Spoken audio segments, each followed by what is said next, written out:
chose Death to be the character in Darksiders 2 because War really set the stage for the Darksiders universe and introducing new elements, and we felt bringing in a new horseman with a totally new playstyle, a different personality would be really cool, and Death is probably the most well-known of the four horsemen, so we thought he should get his shot.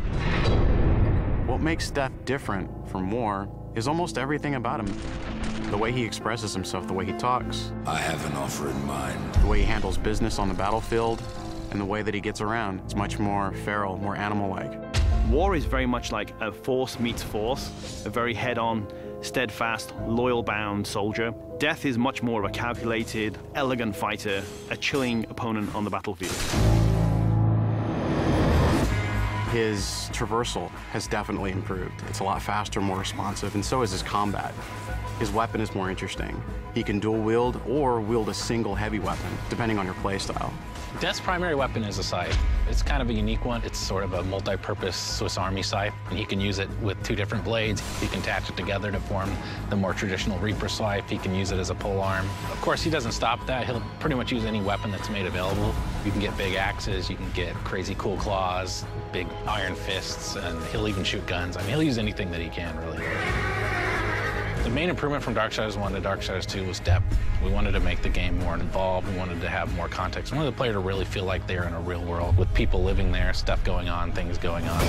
We give them more items to tailor their own character, more characters to speak to, so we've got a lot more immersion on the story side of the game. The first game, most of it took place on Earth, so now we were totally free to create all these new areas. We have angelic fortresses, demon cities, the city of the dead. It got our team super excited.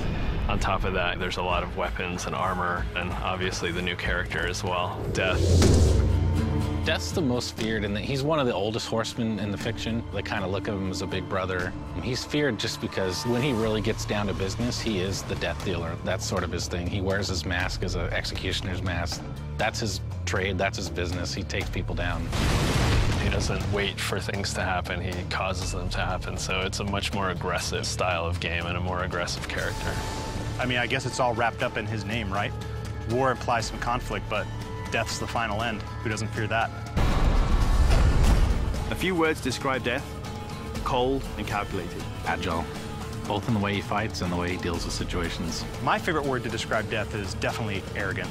He's an opportunist. If I could describe Death in one word, it'd probably be badass.